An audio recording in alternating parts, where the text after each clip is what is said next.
شاہ مفتی شاہد صاحب قبلہ سے آپ کچھ واجب نصیحت سماعت کر لیں. نعرہ لگا لیں. نعرہ تکبیر، نعرہ رسالت، ذکر شہدائے کربلا، حضور سیدی حسن، حضور سیدی شاہد صاحب قبلہ. نعرہ تکبیر، نعرہ رسالت.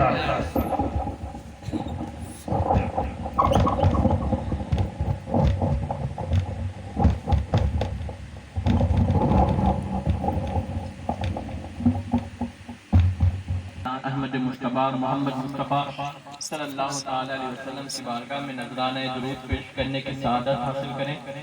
اللہم صلی علی سیدنا شفیعنا مولانا محمد بارک وسلم صلو علیہ السلام علیکہ یا رسول اللہ صلی اللہ تعالی علیہ وسلم. عزیزان گرامی، اللہ رب العزت نے اس دنیا کو بسایا، اس دنیا کو آباد کیا، اور اس دنیا کو آباد کرنے کے بعد اس دنیا میں انسانوں کو بسانے کے بعد اللہ نے انسانوں کی رہنمائی کے لیے، انسانوں کی اچھی زندگی کے لیے، انسانوں کو راستہ دکھانے کے لیے اللہ نے انبیاء اور رسول کو بھیجنا شروع کیا. حضرت نوح علیہ نبینا علیہ السلام آئے.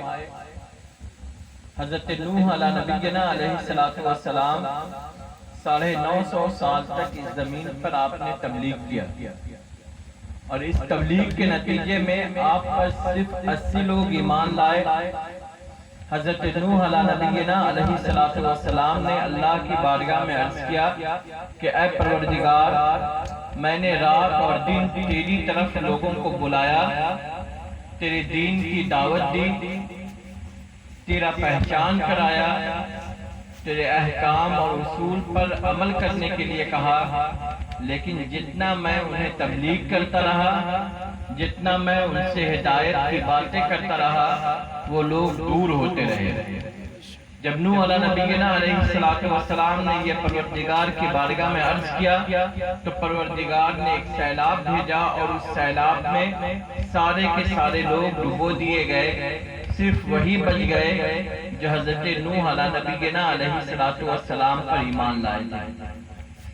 تو جب وہ 80 لوگ بچ گئے تو وہ حضرت نوح علیہ نبینا علیہ السلام کے پاس آئے اور انہوں نے کہا کہ اے پیغمبر، آپ کی کوششوں کی وجہ سے، آپ کی ہدایت کی وجہ سے، آپ کی رہنمائی کی وجہ سے ہم سب اللہ کے عذاب سے، خدا کے غصے سے، عذاب الہی سے محفوظ ہو گئے.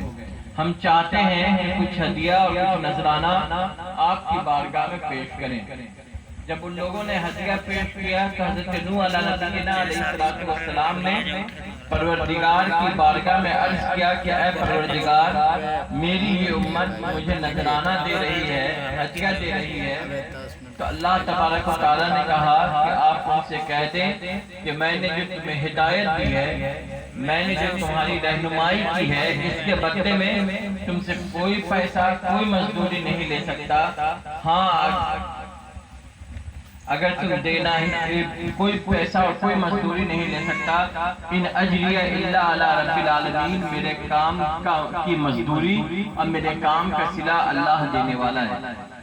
اسی طریقے سے انبیاء اور رسول آتے رہے، اور جس نبی اور جس رسول کو ان کی امت نے کوئی مال کوئی پیسہ دینا چاہا، ہر ایک کا یہی جواب رہا کہ میں اپنے کام کے بدلے میں تم سے کوئی پیسہ نہیں لے سکتا، ہاں کوئی مزدوری نہیں لے سکتا، تم سے کوئی مال نہیں لے سکتا.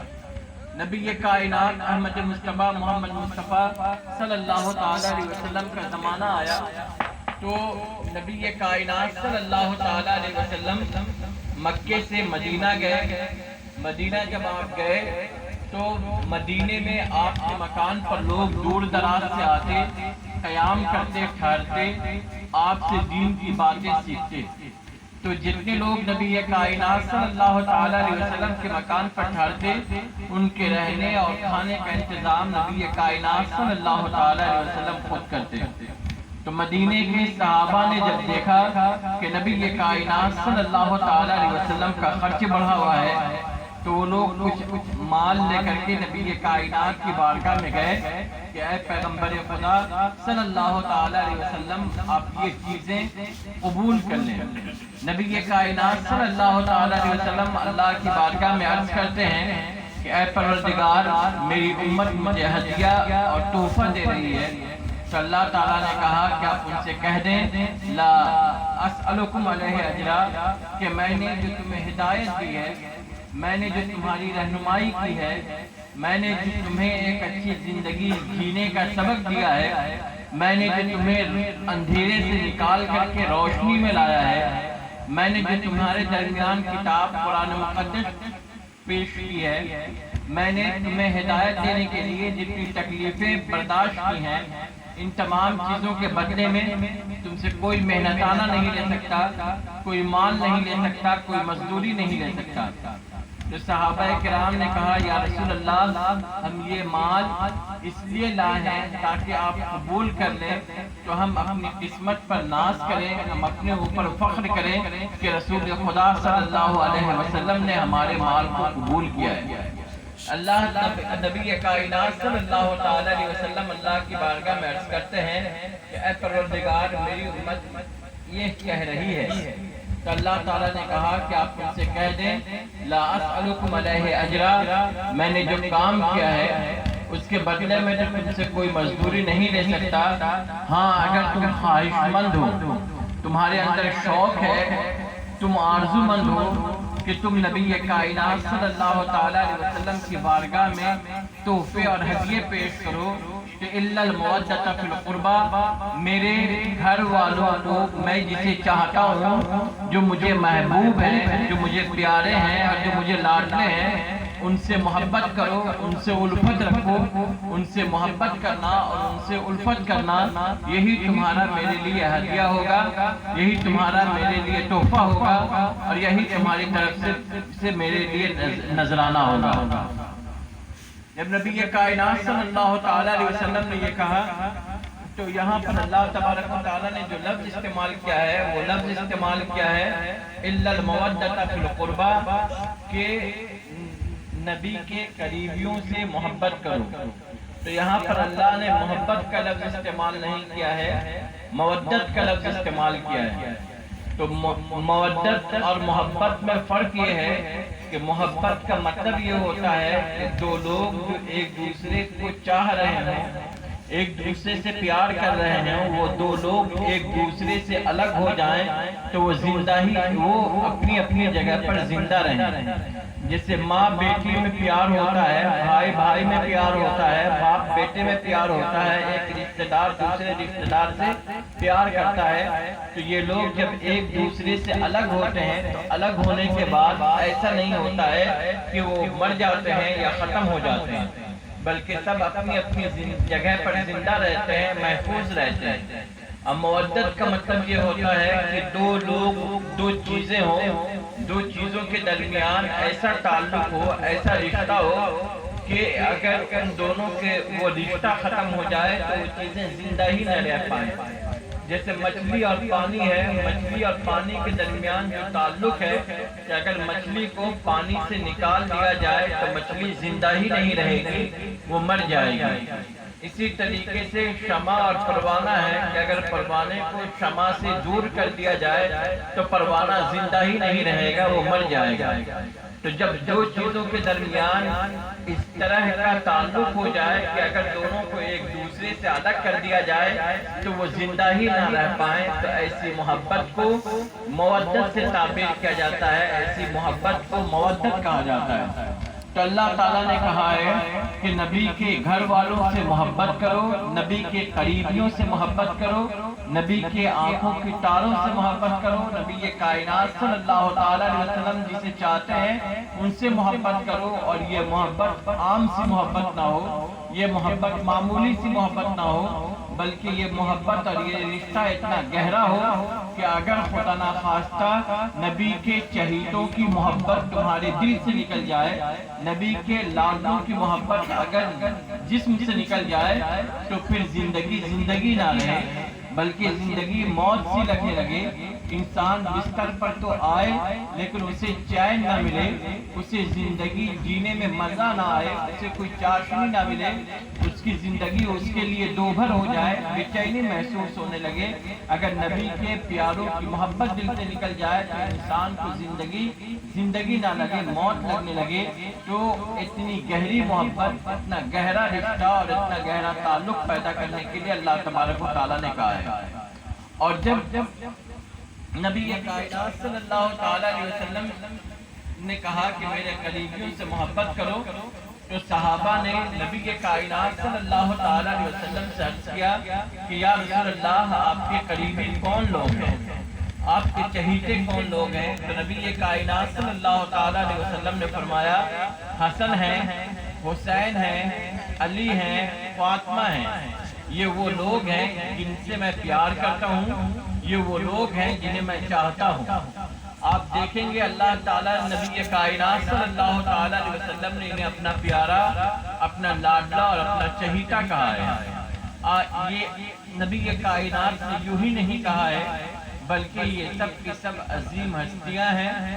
یہ سب وہ ذات ہیں کہ جہاں پر کھڑے ہیں وہی سچ ہے, جس راستے پر چل رہے ہیں وہی سچائی کا راستہ ہے, جو کہہ رہے ہیں وہی حق ہے, انہوں نے قبول کر لیا وہی درست ہے. یہ لوگ حق, سچائی اور صداقت کی علامت ہیں, نشانیاں ہیں اور پہچان ہیں. حضرت حسن رضی اللہ تعالیٰ عنہ کو دیکھیں گے. حضرت حسن رضی اللہ تعالیٰ عنہ کے امیر المومنین تھے. آپ کے دور میں حضرت امیر معاویہ رضی اللہ تعالیٰ عنہ تھے. حضرت امیر معاویہ رضی اللہ تعالیٰ عنہ کاتب وحی ہیں, جلیل القدر صحابی رسول ہیں, نیک ہیں, آپ کی بے پناہ عظمتیں اور فضائل ہیں. حضرت امیر معاویہ رضی اللہ تعالیٰ عنہ خواہش مند ہوئے کہ میں مسلمانوں کی قیادت کروں. حضرت حسن رضی اللہ تعالیٰ عنہ نے یہ پسند نہیں کیا کہ کسی بھی ایک مسلمان کا خون بہے, مسلمان کا خون ضائع ہو, مسلمان کی جان برباد ہو.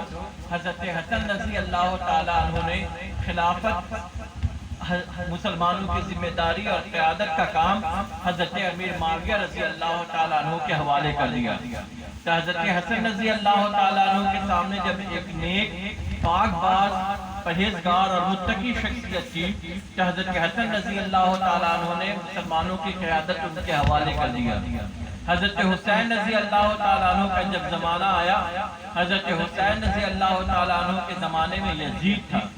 یزید جو شخص تھا یہ فاسق تھا. یزید نماز نہیں پڑھتا تھا. یزید نے عورتوں کو حلال کر دیا تھا. یزید ناچ کرایا کرتا تھا. اس کے اندر بے شمار خرابیاں تھیں. اس نے چاہا کہ وہ مسلمانوں کی قیادت کرے, مسلمانوں کے امور کو انجام دے, مسلمانوں کی رہنمائی کرے. جب اس نے یہ چاہا تو حضرت حسین رضی اللہ تعالیٰ عنہ ہیں, حضرت حسین رضی اللہ تعالیٰ عنہ نے اس سے اپنا امیر اور ماننے سے انکار کر دیا. آپ کربلا کے میدان میں تھے, آپ نے اپنی جان دے دی, اپنے بچوں کی جان دے دی, اپنے چاہنے والوں کو قربان کر دیا, لیکن یزید کو اپنا امیر نہیں مانا. تو آپ قرآن پاک میں انسان کو اگر کوئی چارہ نہ ہو اور جان بچانا ہو تو ضرورت کے مطابق وہ سور کے گوشت کو کھا سکتا ہے. انسان کے پاس کوئی چارہ نہ ہو اور اسے جان بچانی ہو تو وہ شراب پی سکتا ہے. جان بچانے کے حد تک وہ شراب پی سکتا ہے. حضرت امام حسین رضی اللہ تعالیٰ عنہ بھی اگر چاہتے وقتی ہی طور سے اگر یزید کو اپنا امیر مان لیتے تو حضرت حسین کی جان بچ جاتی, لیکن حضرت حسین رضی اللہ تعالیٰ عنہ نے اپنے تمام لوگوں کو قربان کر دیا, لیکن یزید کو اپنا باز امیر نہیں مانا. اور گویا آپ کا نہ ماننا یہ اعلان کرتا ہے کہ انسان ساری قربانی دے سکتا ہے. انسان اپنے بچے کو قربان کر سکتا ہے, انسان اپنے چاہنے والوں کو قربان کر سکتا ہے, آدمی اپنے عورتوں کو بے سہارا چھوڑ سکتا ہے، اپنی جان دے سکتا ہے، لیکن کبھی بھی ایک شرابی کو اپنا امیر نہیں بنا سکتا ہے۔ مسلمان اپنے بچوں کو قربان تو کر سکتا ہے، لیکن کبھی بھی کسی ناچ دیکھنے والے کو اپنا بادشاہ تسلیم نہیں کر سکتا ہے۔ مسلمان اپنا سب کچھ حضرت حسین نے بتا دیا کہ انسان اپنی ساری چیزیں تو قربان کر سکتا ہے، لیکن اس انسان کو اپنا بادشاہ، اپنا امیر، اپنا قائد، اپنا نمائندہ اور رہبر نہیں بنا سکتا ہے، جو قرآن کی آیتوں کو ہلکا کر رہا ہو، جو قرآن کی آیتوں کے ساتھ مذاق کر رہا ہو، جو قرآن کو پر عمل نہ کر رہا ہو، جو قرآن کو طاق پر رکھ رہا ہو، اسے کبھی بھی اپنا بادشاہ اور کبھی بھی اسے اپنا امیر تسلیم نہیں کیا جا سکتا ہے۔ کربلا کا میدان یہ اعلان کرتا ہے کہ کبھی بھی کسی باطل کو، ناحق کو، غیر درست کو تسلیم نہیں کیا جا سکتا ہے۔ کربلا کے میدان سے ہمیں یہ سبق ملتا ہے کہ چاہے جو بھی حالت ہو، چاہے جو بھی صورت ہو جائے، لیکن عورتیں کبھی بھی بے پردہ نہیں ہو سکتی ہیں، کبھی بھی بے حجاب نہیں ہو سکتی ہیں۔ اللہم صلی علی سیدنا شیخنا مولانا محمد بارک وسلم، صلو علیہ السلام علیکم یا رسول اللہ صلی اللہ علیہ وسلم۔ آپ دیکھیں گے انبیاء کے زمانے سے اللہ تعالیٰ نے قرآن پاک میں کہا ہے بعدکم لبعض مستقر و متاع الی حین۔ تو جب آپ اس آیت کو دیکھیں گے تو اس آیت میں ہے کہ بعض انسان کے دشمن ہیں۔ انسان کے لیے مستقر ہے اور متاع ہے۔ مستقر کہتے ہیں رہنے کی جگہ کو، متاع کہتے ہیں سامان زندگی کو۔ تو اللہ تبارک و تعالیٰ نے کہا ہے کہ بعض انسان کے دشمن ہیں۔ تو یہ دشمن جو ہوتے ہیں وہ دو چیزوں کی وجہ سے ہوتے ہیں۔ انسان ایک سیاست کی وجہ سے دشمن ہوتا ہے، جگہ زمین کی وجہ سے دشمن ہوتا ہے، مستقر قیام گاہ کی وجہ سے دشمن ہوتا ہے، اور متاع روزی روٹی کی وجہ سے دشمن ہوتا ہے۔ آپ انبیاء کے زمانے سے حضرت آدم، جتنے بھی انبیاء رسول ہیں آپ دیکھیں گے، ان لوگوں نے جب بھی توحید کا اعلان کیا، خدا کے بندہ بننے کا اعلان کیا، تو وہاں پر کوئی غریب ان پیغمبر کا مخالف نہیں ہوا، کسی بھی پیغمبر کا مخالف کوئی غریب نہیں ہوا۔ جب بھی مخالف ہوا ہے تو وہی ہوا ہے جو دولت مند ہے۔ قارون دولت مند تھا، وہ پیغمبر کا مخالف ہوا۔ فرعون دولت مند تھا، وہ اپنے علاقے کا رئیس تھا، وہ پیغمبر کا مخالف ہوا۔ شداد اپنے وقت کا رئیس تھا، وہ پیغمبر کا مخالف ہوا۔ آپ دیکھیں گے جب بھی جو بھی کسی پیغمبر کا مخالف ہوا ہے تو وہ وہی ہوا ہے جو اپنے علاقے کا رئیس، اپنے زمانے کا دولت مند، اپنے زمانے کا دبدبہ والا تھا۔ پیغمبر کے ارد گرد جب بھی شروع میں لوگ جمع ہوئے ہیں تو سماج کے دبے کچلے اور کمزور لوگ ہوئے ہیں۔ تو جب پیغمبر اعلان کرتے تھے خدا کی توحید کا، جب پیغمبر اعلان کرتے تھے حق کا، جب پیغمبر اعلان کرتے تھے عدل کا، انصاف کا، تو ان لوگوں کے کاروبار پر، ان لوگوں کے طریقہ کار پر اثر پڑتا تھا، وہ ان کے دشمن ہو جایا کرتے تھے۔ حضرت امام حسین رضی اللہ تعالیٰ عنہ کی زندگی ہے۔ حضرت امام حسین رضی اللہ تعالیٰ عنہ کو دبایا گیا، کچلا گیا، انہیں شہید کیا گیا، اسی لیے کیا گیا کہ آپ نے حق کا اعلان کیا تھا، آپ نے سچائی کا حمایت کی تھی، آپ نے خدا کی کتاب قرآن مقدس کے لیے اپنی قربانی دی تھی۔ حضرت امام حسین انصاف، پردہ، عدل چاہتے تھے، پرہیزگاری چاہتے تھے، اس لیے یزید آپ کا مخالف ہوا تھا۔ تو گویا کہ حضرت امام حسین رضی اللہ تعالیٰ عنہ جو تھے وہ وہی سنت ادا کر رہے تھے جو انبیاء نے ادا کیا تھا۔ جن حالات سے انبیاء گزرے تھے امام حسین رضی اللہ تعالیٰ عنہ اسی حالات سے گزر رہے تھے۔ انبیاء نے جس طریقے سے حضرت امام حسین رضی اللہ تعالیٰ عنہ حضرت آدم سے لے کر کے آپ نبی کائنات صلی اللہ تعالیٰ علیہ وسلم تک دیکھیں، ہر نبی اور ہر ایک رسول کی ایک ہی تھا کہ گانا نہیں بجایا جائے، میوزک نہ بجایا جائے، ڈھول نہ بجائے جائے، عورتیں بے پردہ نہ ہوں، سماج میں انصاف رہے، لوگ ایک دوسرے کے مددگار رہیں، لوگ ایک خدا کے ماننے والے رہیں، لوگوں کی نظریں جھکی ہوئی ہوں، لوگ جھوٹ نہ بولیں، لوگ غیبت نہ کریں۔ 1,40,000 انبیاء کم و بیش انبیاء کرام اور رسولان اعظام آئے، ہر ایک کا یہی مقصد تھا۔ نبی کائنات صلی اللہ